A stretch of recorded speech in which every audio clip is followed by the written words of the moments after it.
I know I have been away for a while now, and believe me, I have been busy with my full-time job, and there were some issues in my personal life which I'm glad to say have started to work out.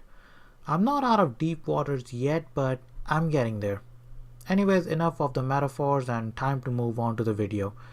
Ever read an article that was so full of rubbish that you had to double take and revisit the entire thing because you're having a hard time understanding as to why the article was written in the first place? Why? Why? Yeah, I just had one of those moments and I'm not happy with it. I got clickbaited. The article in question is from Kotaku titled "What I Learned from Watching Great Deal of Overwatch Porn" by Kate Gray. And my initial thought was, I don't think she's seen enough Overwatch porn to write this article. Trust me, Overwatch was, I repeat, was one of my favorite games until it got repetitive and the player base turned into a toxic dump. And porn, well, who can say no to that? So when I read the title and saw Overwatch and porn in the same context, I was immediately compelled to click on it. Don't get me wrong, I have spent a lot of time on the hub and I've seen loads of Overwatch porn.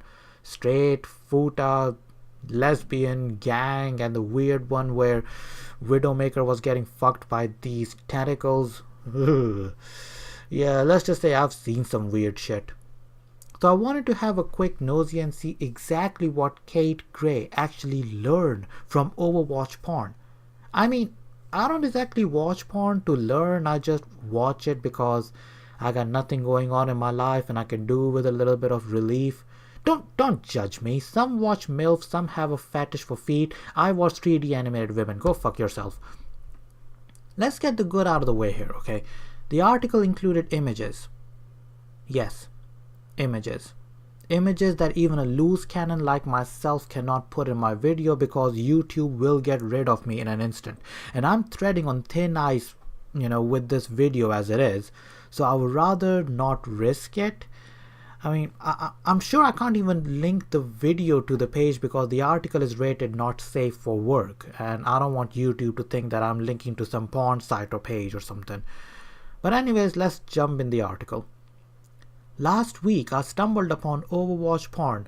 Wait a minute. You stumbled across Overwatch porn last week? The article was written on the 1st of February 2019. Overwatch came out on 24th of May 2016. And believe it or not, articles were coming out by 29th of May 2016, just 5 days after the game came out. That Blizzard is restricting access to the character models of the game because people were using them in their porn videos. And that was more than a year ago. That's like almost 2 years ago. I know I've been watching it for more than a year, and the author just stumbled upon it last week.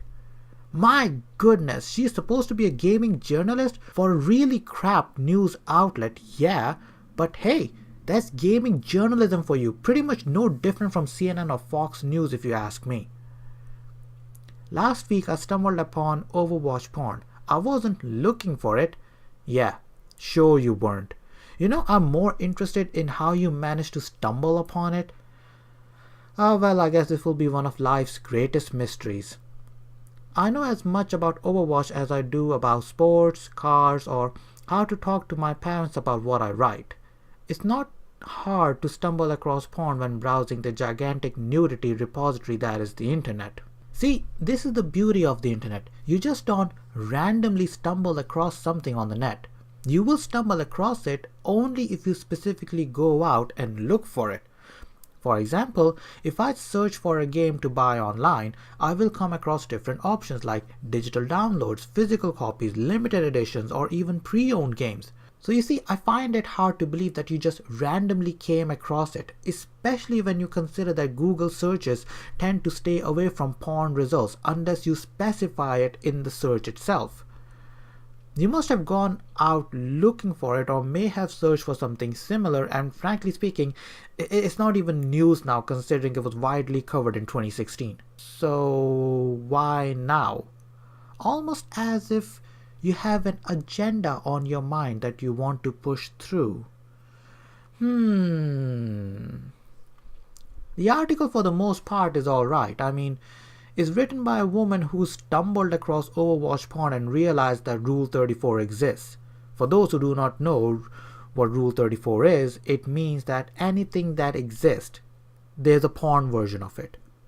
So think of anything you can think of, and chances are there's a porn version of it. Even My Little Pony. Yes, even that. And I highly recommend you avoid the porn version of it because that shit will scar you for life. Twilight Sparkle is dirty. The author goes into detail about the things she didn't like about Overwatch Porn, which I'm not going to go through because the points she listed were just retarded. I'm sorry, but there is no other way to put it. So I'm just going to jump into the part which I found problematic. Of course, it's not all sunshine and daisies in Overwatch Pornland. It has a lot of the same issues as the porn industry as a whole. Farah always seems to be portrayed as far whiter than she is. Brigitte is heavily slimmed down, and there's no sign of Zarya, and very few videos involving Mei. It's clear that people making these videos are into a very specific, predominantly white and almost always skinny version of women. Okay, so let's just break this paragraph down with visual evidence that I managed to gather, just so I can present a valid counter-argument. Farah always seems to be portrayed as far whiter than she is. This is what Farah looks like in the game. And this is what she looks like in the porn version. I honestly can't tell the difference. I don't know which video you saw, but the ones I have seen, she looks like her game counterpart. And even if she has a slightly whiter skin, what's the big deal? In an article written by Nathan Grayson on the 5th of November 2018 that was published on the same site as this one, the author had no problem sharing dark-skinned version of Ash, a white woman. So why do you have a problem with slightly whiter version of Farah if you're not going to have any kind of problems sharing slightly darker versions of Ash? I can't understand that. Because if I apply the same logic as Kate's to the article written by Nathan Grayson, this dark-skinned version of Ash is offensive. You cannot have it both ways. Creators have the freedom to design the characters any way they want. They want to give them big boobs? They can do that. They want to make the skin slightly darker or lighter? They can do that too. Also, if I bring your logic to real life, that would also mean that white women cannot cosplay as Sombra, Symmetra, or Ana, or Farah. And women of color cannot cosplay as white characters like Mercy, Brigitte, or Moira. And it's not like these animators are working with actual character models from the game. They have to design the character models themselves, so you can expect some level of discrepancy. But the fact that you said Farah always seems to be portrayed as far whiter than she is, yeah, I'm sorry, but that's kind of bullshit. Brigitte is heavily slimmed down. Yeah, that was a difficult one. See, Brigitte wears this heavy armor so you cannot determine her body size, but if you watch the animated short Honor and Glory, there's a faded shot of Brigitte in the back, and you can tell she's not fat. In fact, she has what you call an hourglass figure. If you don't know what that is, look it up. So her porn counterpart pretty much matches it. She's got the abs, strong, muscular arms. She looks legit. And there's no sign of Zarya. Obviously, you didn't look hard enough. I know I didn't have to. And very few videos involving Mei. Yes, because people would rather cosplay as Mei and take part in actual live porn. It's clear that people making these videos are into a very specific, predominantly white and almost always skinny version of women. Yes, because skinny is attractive. I'm not going to be fapping to a 300-pound beluga whale. That just isn't my thing. I don't find that attractive. Having said that, I have a friend who plays Overwatch every night. He's got a girlfriend and all, but he loves Zarya to bits. Yes, that butch Russian woman whose biceps are probably bigger than the Rock's. And I bet my friend's not the only one who finds Zarya attractive. My point is, just like the game, Overwatch Porn is quite diverse and there's something for everyone. You're not going to you're not going to like everything you see, but you will find something that will get your rocks off. Why is that bad? If that's what these creators and their audiences are into, well, if the porn industry and the game industry showcases conventionally attractive thin white women over all other body types, races, gender presentations, and so on, that's going to become the default for desirability. That default in turn affects the self-esteem of people who don't look like that, as well as the general consensus on what's considered hot, which is to say, acceptable. Okay, let me make this exceptionally clear for the author and to everyone who is listening right now, and I want you to get that in that thick skull of yours. You don't get to dictate what I find attractive. You don't get to dictate what anyone finds attractive. What I find attractive in a woman is personal to me. There are two kinds of attractions, okay? Physical attraction and emotional attraction. For example, I walk in a bar and see two women. One looks exactly like, I don't know, Widowmaker, and the other looks like Brigitte.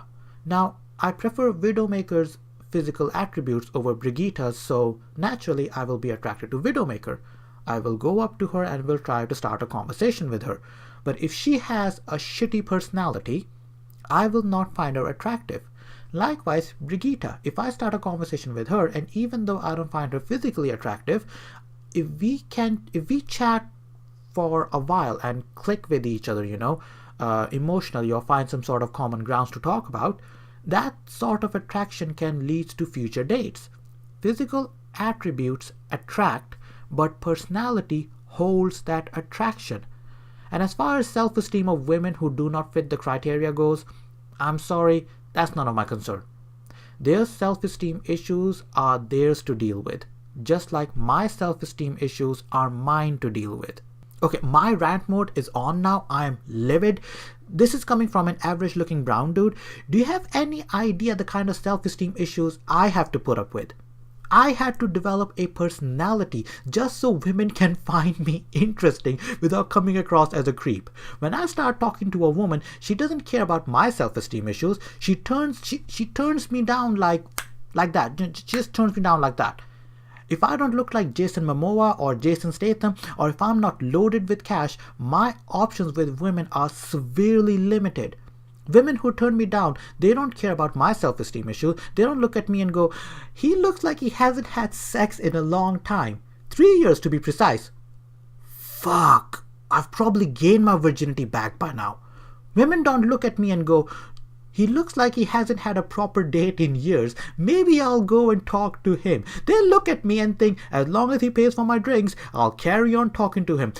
The moment a hot guy walks in, I'll ghost this brown guy and go for him. Seriously, nobody cares about a man's self-esteem. Women in general will always have the upper hand when it comes to dating and selection. If you're a half decent looking girl, when I say half decent, I mean someone who doesn't look like she's been feeding on KFC for the last 2 months, she can easily get a date. No problem. But us men, we always have to prove ourselves. Nobody cares about our self-esteem. We're not only competing to win a woman's attraction, we are competing against other men who are doing the same thing. So yeah, nobody cares about my self-esteem issues. Why the hell should I care about someone else's? But Kate, you know what? If you want to talk about desirability, let's talk about all those cosplayers who dress up as sexualized versions of Overwatch characters. You were kind enough to provide a link to an animator's Patreon page who makes like $6,000 on a monthly basis, but you didn't touch upon all those cosplayers who do these boudoir photo shoots of Overwatch characters and put them behind a paywall on Patreon.